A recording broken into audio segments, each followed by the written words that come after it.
Sure, there's different ways of drumming, but nothing will replace the real thing. Try it on keys, for instance. The kick, the snare, toms, hi-hat, the ride, and crash.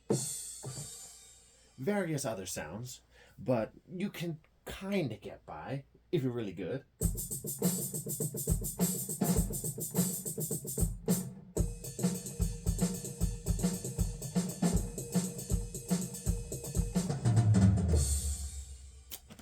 Maybe not so good. Then there's a different way to do it in pads. Like these pads, for instance. These little soft pad things that are probably on the top of your MIDI controller that you hit around for various things, but perhaps you entertained the notion of assigning drums to those pads. Well, there's also a different method in the finger drumming department, and that's one of these things which I have had before. There's also this Korg machine, and this can just play your rhythms for you.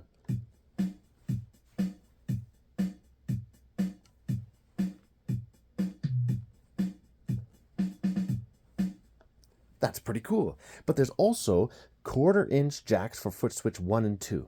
So I can stop and start the pattern. I can also add in fill 1. I can also press the fill button before, and then that'll be blinking, and that will give me a countdown. And then start the pattern. So there's also the pad where I get to play it myself.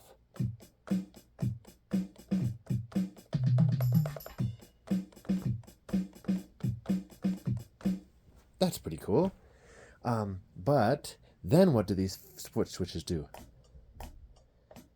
This foot will be the hi-hat, and this foot will be the kick. Funny thing, now you've actually got a finger drum kit involving your feet.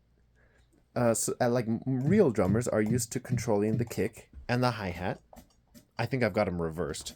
But that's pretty cool, right? So I can concentrate on playing the snare.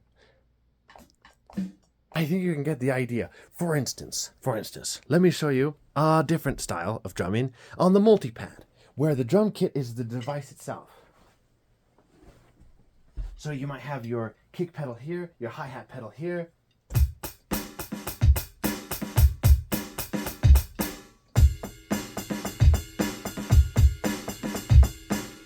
So you can see what the little Korg machine is trying to do is to recreate this thing, only instead of sticks, you're using your fingers, because these foot triggers are now triggering the pads. But supposing I don't want these foot switches to, let's say this, I don't want that one, I want this one. So then I would press and long hold the mode button, and then it would show F, and that's for foot switch. It's asking me which foot switch do I want to edit.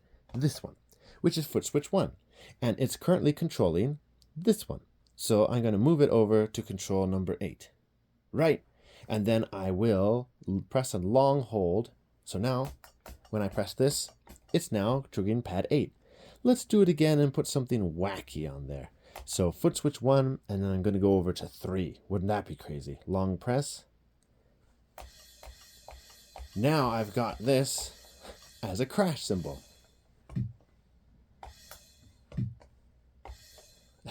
That's pretty funny, right? So if I did, maybe I don't want foot switch 2 to be the kick. I want it to be this other thing. All right. That's pretty funny, isn't it?